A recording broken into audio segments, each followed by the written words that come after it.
네, 안녕하세요. 예스맨입니다. 여러분들의 구독과 좋아요로 이 채널이 유지되고 있습니다. 네, 영상 속도는 1.5배를 추천드리는 바이고요.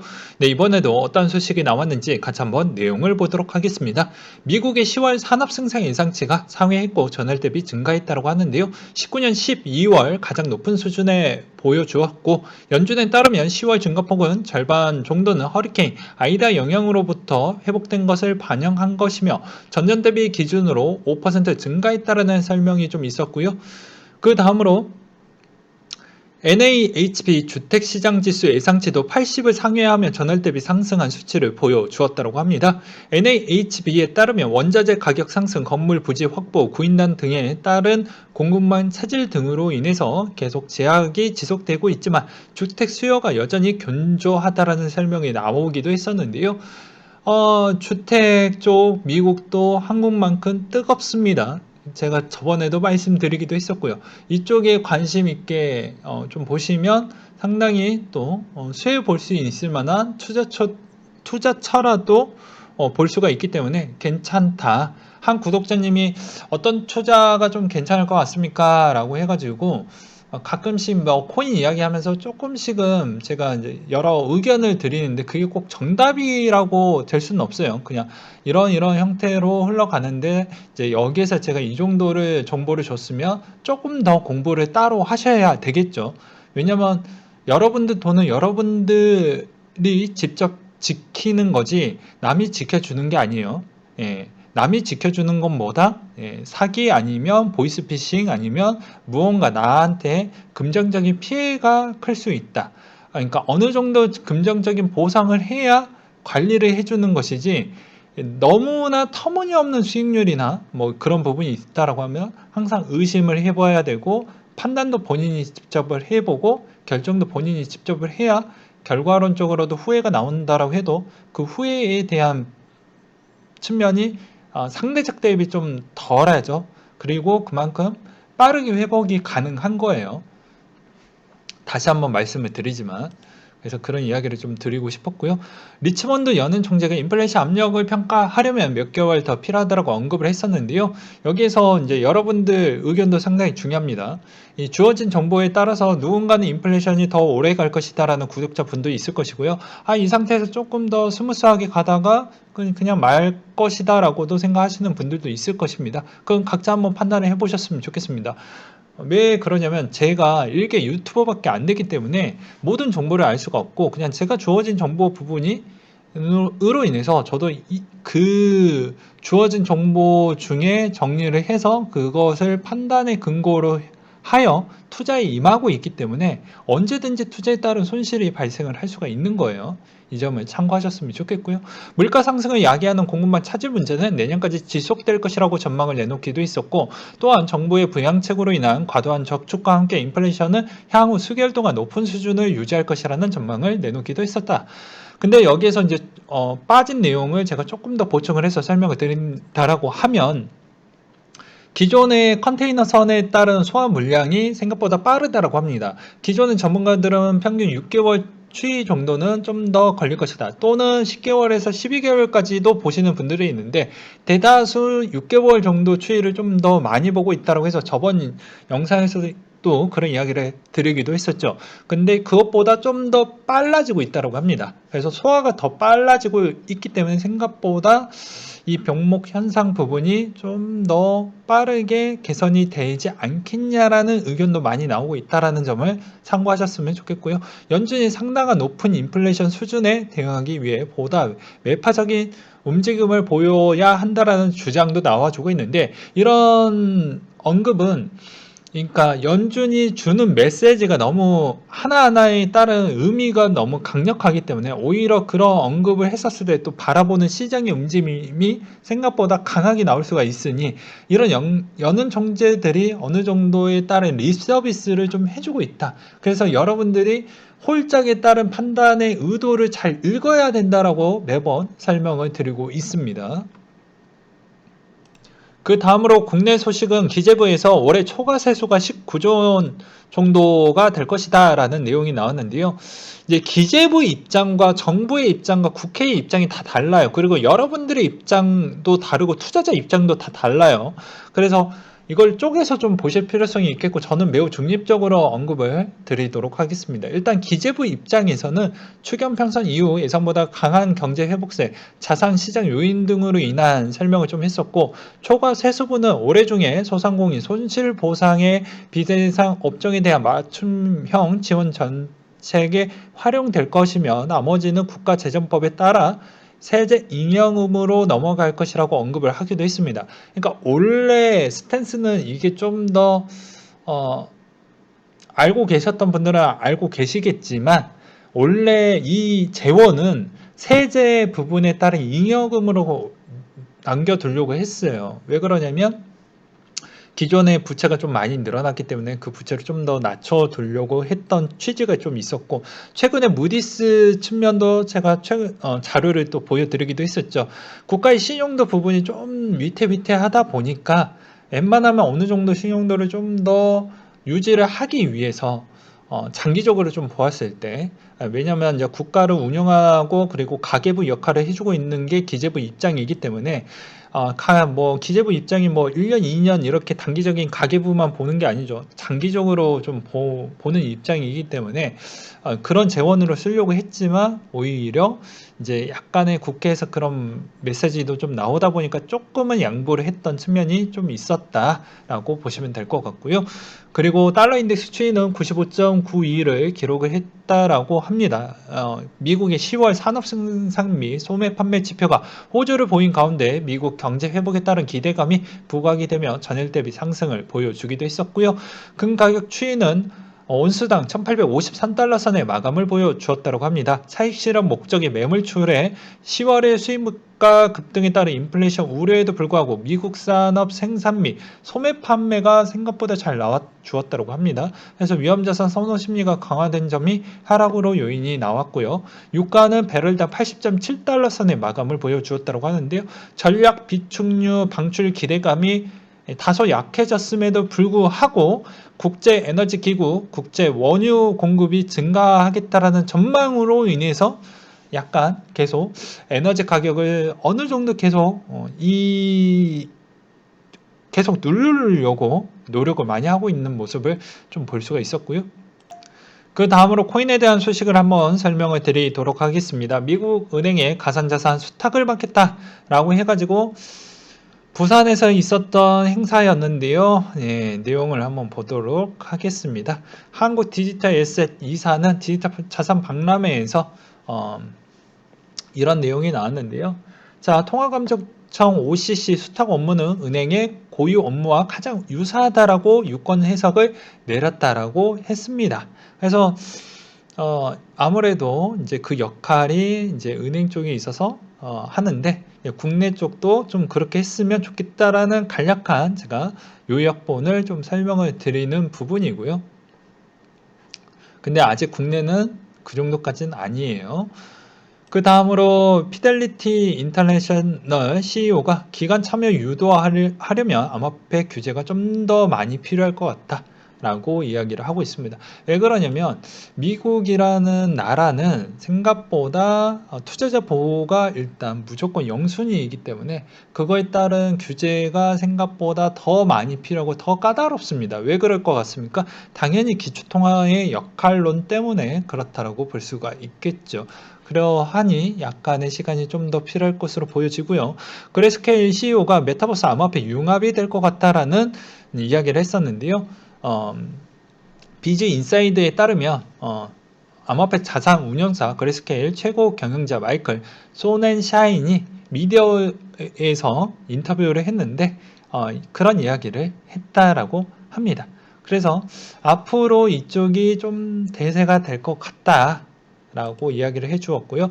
라이어 블록체인이 3분기 전년 동기 대비 2532%를 증가를 보여주었다고 하고요. 비트코인 채굴량은 1282 비트코인으로 전년 동기 대비 482%나 늘었다고 합니다. 그리고 바네크 비트코인 선물 ETF가 12호위에서 거래가 시작을 한다라는 내용이 좀 있었고요. 미국의 상원 의원 인프라법이 암호화폐 브로커 정의로 내용 삭제를 촉구하고 있다고 하지만 아직 진행 중입니다. 그래서 저는 오히려 이게 조만간에 어떻게 될지는 모르겠지만 빨리 안건이 나와야 생각보다 리스크가 좀 줄어들 수가 있어요. 네. 그리고 최근에 이제 부의 울트라 슈퍼 리치 그 법안도 상위 탑 클래스 안에 있는 그 세수 부분도 웬만하면 조금만 더 낮춰가지고 좀 가져갔으면 좋겠지만 오히려 이제 그것도 보이지 않는 비트코인 부자들도 뭐 대부분 미국에서도 좀 많이 있겠죠. 그래서 그런 사람들이 어디 선까지 끊어가지고 낼 것이냐, 그게 분명히 영향을 끼칠 것으로 보여집니다. 네. 그러니까 더 쉽게 이야기를 하면 그런 거예요. 내가 팔지도 않았어도 그 보유한 자산 가치 기반으로 해서 야, 너 세금 내. 이런 거거든요. 지금 뭐 간단하게 이야기를 하면. 그러니 당연히 썩소를 날려서 매도를 할 수밖에 없고, 뭐 투자자 입장에서 야, 너 왜 팔아? 라고 볼 수 있는데 돈이 없는데 뭐 어떻게 내겠어요? 뭐 예를 들어서 그런 거죠. 최근에 이제 문제가 있는 뭐 부동산 부분도 조만간에 부동산 세금이 11월 달에 나오는 걸로 알고 있습니다. 그게 재산세인지 그것까지는 저도 잘 모르겠는데 아무튼 그 세금을 이제 내게 되면 이제 그제서야 좀 느끼겠죠. 이게 어떻게 보면 2025년도 때가 되면 공시지가 현실화돼서 90% 적용을 하면 아마 서울의 평균 집값이 10억 원이 12억 원이라고 했었을 때에 대략적으로 계산을 하면 총 부동산 관련 세금이 1,500만 원 정도 나간다고 하니까 1년에 그러면 대부분 직장인들 실수령액 기준으로 보면 한 대기업 기준으로만 본다라고 해도 거의 뭐 지금의 뭐 과장이 이름이 바뀌어서 뭐 매니저나 뭐 책임이냐 뭐 이런 형태로 바뀌었는데요. 뭐 대부분 과장급으로 본다라고 쳐도 뭐 실수령액이 3천 언더라고 해도 1,500을 내면 쓸 돈이 거의 없겠죠. 네, 그래서 저는 그런 부분을 보게 되면 과한 세수 부분은 오히려 생각보다 내수 경기에 따른 소비가 조금은 힘들지 않을까라고 생각도 들기도 합니다. 물론 이거는 이제 각자 또 생각에 따라서 또 달라질 수 있으니 그냥 참고만 하셨으면 좋겠고요. 미국의 상원 의원 인프라법이 암호화폐 브로커 정의의 내용 삭제가 촉구하고 있다. 뭐 아까 이야기를 했던 부분이고 일론 머스크 암호화폐 세 가지만 보유하고 있다라고 이야기가 나왔는데 머스크가 뭐 딱 보면 대충 알죠. 예. 시바이누 그리고 도지, 비트코인 뭐 이런 형태로 유출을 해볼 수가 있겠죠. 네. 그리고 뭐 깔짝깔짝 뭐 이더리움이나 뭐 하나를 더 넣는다라고 하면 뭐 그렇게 볼 수가 있겠고 UBS 회장이 암호화폐 신중하게 접근할 것이다라는 이야기를 또 해당 외신에서 나왔던 내용이 있었고요. 지난 시간 동안 거래소에서 나왔던 돈이 6,500억 원 정도 규모가 됐던 비트코인이 또 출금이 됐던 측면이 있다고 합니다. 그 약세가 그래서 좀 더 현금화를 좀 했다라는 게 점점 강해지고 있다라고 볼 수가 있게 되겠고요.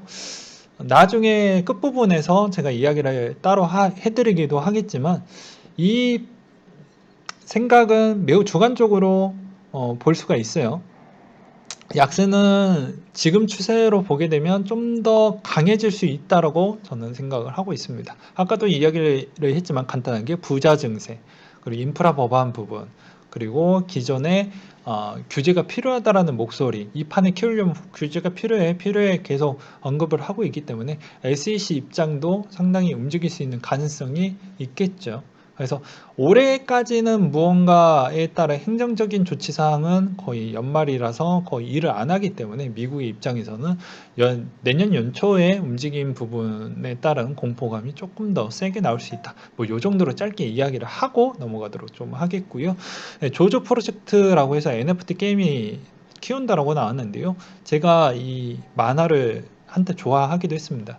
근데 이렇게 파워를 가지고 오래 팬덤을 가졌던 그런 쪽이 이런 거를 나오게 되면 상당히 파급력이 세겠죠. 포켓몬 쪽도 검토를 하고 있다라고 하니까요.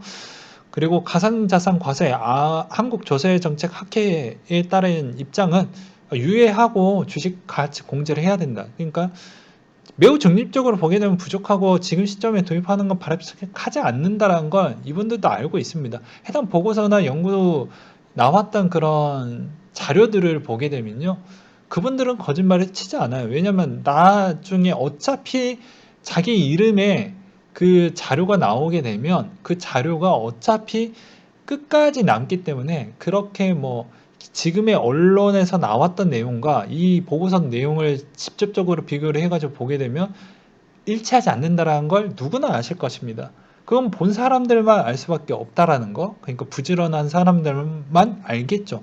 제가 그냥 어거지로 막 떼부리면서 그렇게 이야기를 하는 게 아닙니다. 정확하게 그 이야기를 좀 드리는 부분이고, 또한 매우 냉철하게 본다고 하면 투자자를 일단 보호하고 세금을 걷는 게 바람직한 것이지, 이때까지 투자자 보호가 모호한 상태에서 세금을 거는 건 매우 불합리하다라는 걸 여러분들도 아셔야 되겠죠. 그래서 계속 시간 끌기가 되어가고 있고, 저는 12월 중에서도 이게 결정이 나지 않는다는 것은 거의 포기를 하셔야 된다. 그리고 세금을 낼 준비를 하셔야 된다라고 저는 그렇게 이야기를 좀 드리는 부분입니다. 대응의 관점이 중요하지 희망을 계속 돌리다가 타이밍 놓치는 것보다는 낫기 때문이죠. 그 다음으로 호주의 1호 프로야구팀 히트가 비트코인으로 뭐 지급을 하겠다라고 나왔습니다.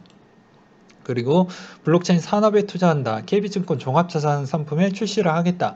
KB가 최근에 부자 보고서를 냈는데 30억 원 이하 부자들이 생각보다 35.8% 이상 냈기 때문에 오히려 뭐 이런 상품 부분도 비슷하게 나왔던 이유도 뭐 비슷한 거 아니겠을까라는 그런 생각도 들기도 합니다.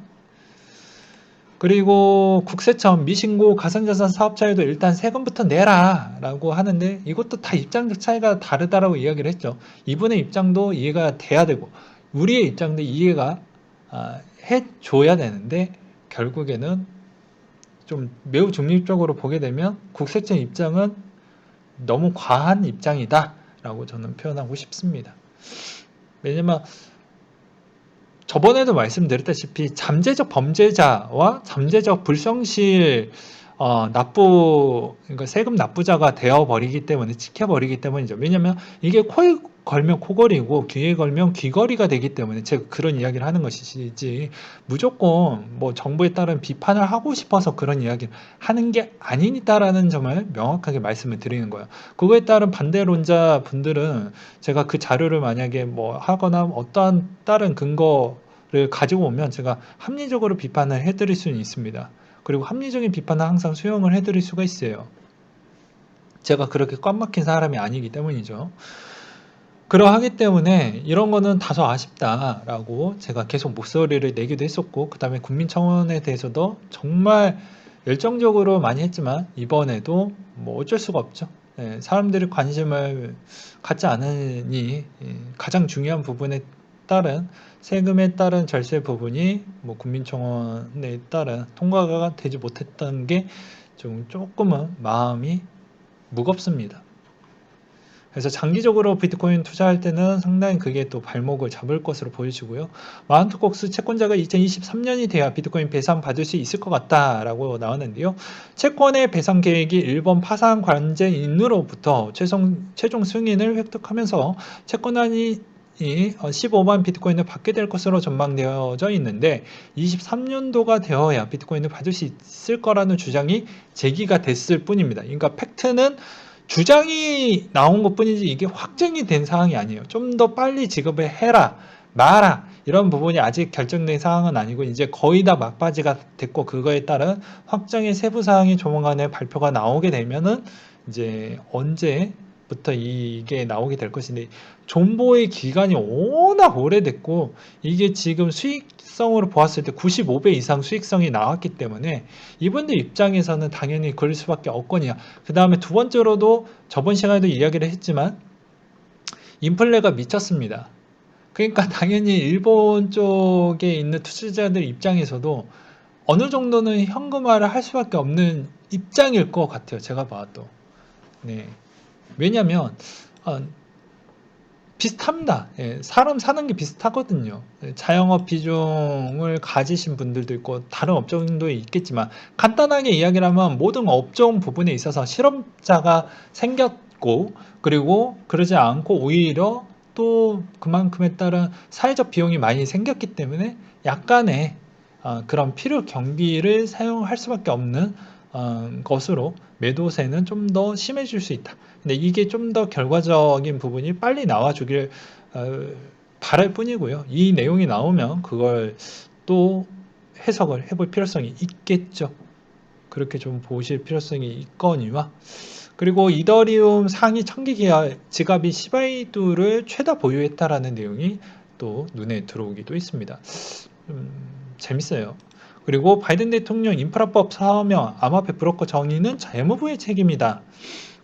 더블록에 따르면 1조 달러 상당의 인프라 구축 투자에 명시한 인프라법에 미 재무부가 암호화폐 거래 정보에 보고하게 됐다. 특히 논란이 되었던 암호화폐 브로커에 대한 세부 논의를 진행하게 됐다라는 설명인데 인프라 법안에는 암호화폐에 관련된 서비스 제공자들의 브로커를 정의하고 과세하는 방안이 포함이 되어져 있는데 우리 이게 해당 법에 따르면 블록체인 노드 운용자 등의 행위자가 수집할 방법이 없는 암호화폐 거래에 따른 식별 정보를 보고해야 된다라는 IRS의 투명성을 높이는 것이 목표였지만 위험성이 수반된 것이라고 진단을 해서 생각보다 이게 애매모호하게 있죠.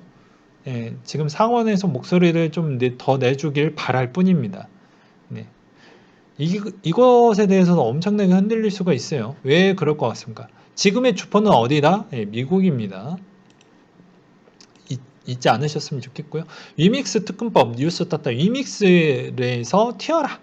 위믹스 넉 달간 90배 성장을 보여주었다. 빗썸 특근법 위반 논란이라고 되어져 있는데요. 한번 보도록 하겠습니다.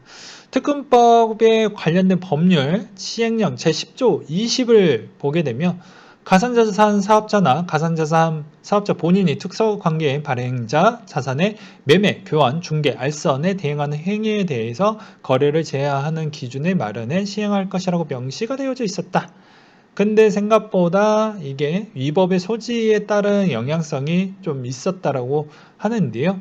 이게 이제 위믹스 발행사 대표가 비송 코리아 사내이사로 참여하는 등이었고 이게 조금 냄새가 난다라는 것이겠죠. 그 다음으로 드레이크 코인에 따른 중간평가라고 해서 나카토라 닉네임을 가졌던 분이 내용을 써주셨는데요. 한번 보도록 하겠습니다. 이분의 주장입니다. 주장에 따른 글인데요. 자, 한번 내용을 보도록 할게요. 우선 드레이코에 따른 현재 전반적인 상황을 팩트 기반을 짚어보자. 드레이코에 따른 가격, 교환비 기준, 한 달간 하락세가 이어졌고 특히 최근 2주간 저점인 줄 알았던 2도, 1도 깨지고 현재는 0.1대까지 파멸적인 조정이 맞이하는 중이다. 태초에 돌아갔다라는 표현이 부족할 정도로 한 달 전 고점을 중에 50분의 1 상황이라고 하네요. 그리고 원화가치 기준으로 한 달 전 고점이 1만원이라고 하면 6분의 1로 하락을 했고 위믹스는 약 5배 이상 상승을 했다. 그 이유는 아무래도 위믹스로 전환을 했기 때문에 그런 거라고 저는 추정을 좀 해보도록 하겠습니다. 그리고 드레이커 투자적 심리가 안티들은 넘쳐나고 기존 찬치들도 최근에 며칠 새 등을 돌렸다. 라고 하고요. 인게임 상한을 보게 되면 미르포 글로벌이 동접자 수가 최근 130만 명을 돌파했고 서버 수도 210개를 돌파했고 스팀 동접자 수도 고점을 갱신하고 있고 모두 호조세이다. 당연히 위메이드 주가는 최고치를 달려가고 있고 작업장 보시나 핵이나 다계정 사용에 따른 문제는 지속적으로 발생 중이고 저번 시간에도 이야기를 했죠. 위메이드는 노력 중이다. 라고 이야기를 하고 있습니다. 그래서 흑철과 금화 가격이 전반적으로 하락 추세이고 왜냐하면 이거는 다 공급과 매번 이야기를 했지만 수요와 공급에 따른 밸런스라고 보시면 돼요. 기본의 상식이죠. 인게임 매일 금화 패키지라고 해서 여전히 게임 생태계 하등에 도움이 안 되는 이 패키지가 판매 중이다. 그렇기 때문에 또 그만큼 영향을 좀 끼쳤다라고 써져 있네요.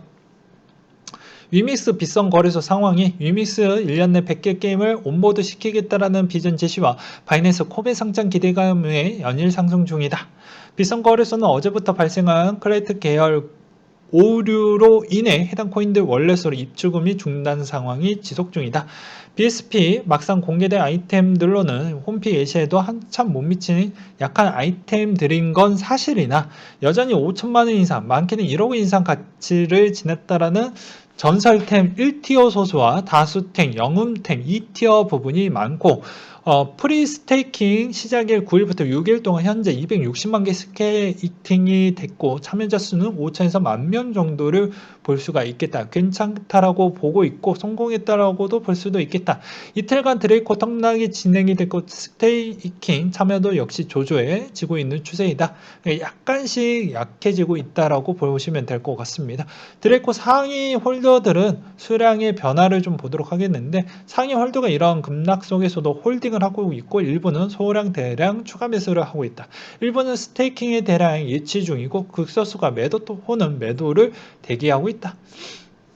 라고 되어져 있습니다. 그래서 그럼에도 불구하고 나는 왜 돈의 추매를 생각 중인지 적어보도록 하겠다. 한번 큰 틀만 한번 보도록 할게요.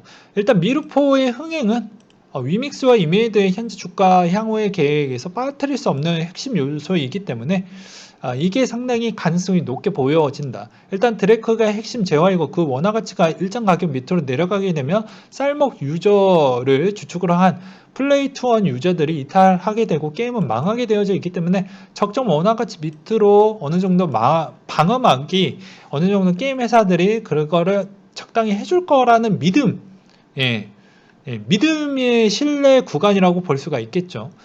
그 다음으로 금화 흑철의 가격에 맞춰 드레이크 원화 가치 상한을 정하고 일부 의견을 좀 보도록 하겠는데요. 핵심적인 내용만 보게 되면 과거에 익숙한 결제 시스템 금화가 유저들에게 호용함으로써 유저들은 플루-언 게임에 쉽게 적응할 수 있도록 위메이드가 의도했다. 그리고 나중에는 금화 사용처를 제한하거나 폐지를 하고 드레이코로 대체할 가능성이 매우 높다라고 개인적으로 생각이 든다. 그리고 이게 실현되지 않는다라고 해도 아이템 거래나 DSP로 드레이코를 참여함으로써 그만큼 어느 정도 유지가 가능하고 그렇게 될 것이고 대부분 게임의 상위 과금러들만 좀 더 챙겨줘도 그만큼 유지가 또 되는 부분도 있기 때문에 이거는 또 어떻게 보면 어느 쪽에 이제 전략을 짜느냐에 따라서도 좀 달라질 수 있겠죠. 그리고 흑철의 수요와 공급적 관계를 잘 밸런스만 맞춰주면 된다라는 의도와 그리고 약간의 이제 게임에 따른 이런 밸런스 부분에 좀 필요한 시간이 필요하다. 그리고 향후 계획적인 디파이 부분과 NFT 부분을 앞으로 더 만지작거려서 계속 생산성 하고 가치를 좀 만들어내겠다라는 측면이 좀 담겨져 있습니다. 내용이 너무 길어서 제가 계속 요약을 해서 설명을 드리는 부분이에요. 그런 이야기가 있었고요. 요 이야기는 제끼도록 하겠고 그 다음 시간에 이야기를 좀 드리도록 하겠고 저의 개인적인 의견을 기술적 분석을 좀 해드리도록 하겠습니다. 최근에 이제 채굴에 대한 그런 분위기는 나쁘지가 않습니다. 해시는 어느 정도 유지를 해주고 있어요. 왜냐면 채굴 회사들이 상장된 채굴 회사들이 계속 채굴 장비를 계속 받고 있기 때문에 해시레이트는 어느 정도 좀 유지를 해줄 것으로 보여주고 있고요. 그 다음으로 또 중요한 거는 아무래도 도미넌스가 중요하겠죠. 도미넌스 한번 보고 말씀을 드리도록 하겠습니다.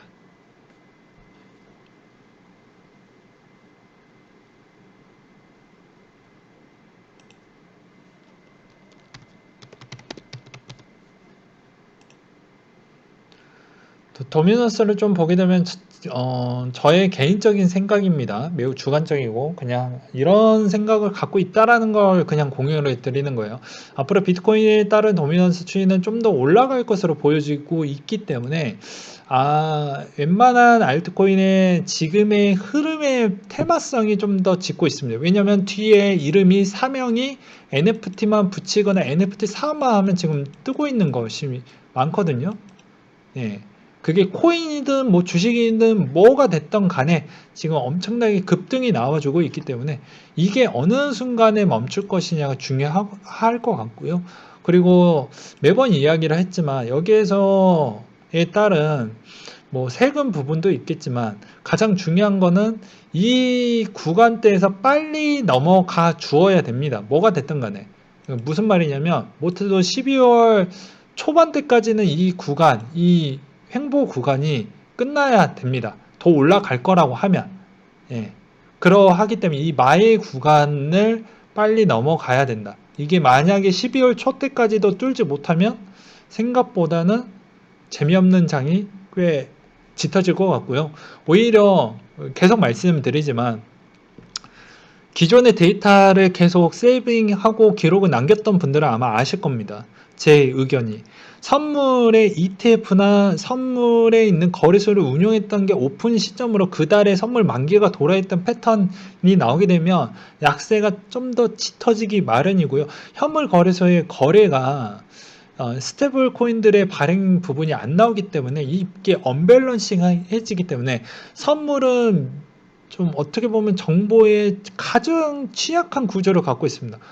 약간 악재가 좀 짙다라고 하면 어차피 봇들이 트레이닝 봇들이 쇼패팅이 워낙 강해져 버리기 때문에 쉽지가 않고 지금 변칙적인 요소가 워낙 많은 것 중에 하나가 세금 부분에 따른 첫 번째 세금 부분에 따른 문제점, 그 다음에 두 번째로는 여러 가지 측면이 있는데 현물의 수급을 요구할 수 있을 만한 부분에 따른 규제가 꽤 있죠. SEC의 스테이블에 따른 규제를 계속 언급을 해주고 있고 디파이 부분도 따로 언급을 계속 해주고 있다는 게 생각보다 쉽지가 않기 때문입니다. 그래서 그런 위험 리스크를 감안할 바에는 좀 더 그냥 장기적으로 어느 정도 챙겨 먹었으면 그냥 욕심내지 말고 저번에도 이야기를 했지만 여기에서 저는 어깨 라인이라고 하지만 저는 여기에서 더 올라가면 뭐 제 머리를 제 대가리를 한번 그냥 때리도록 하겠습니다.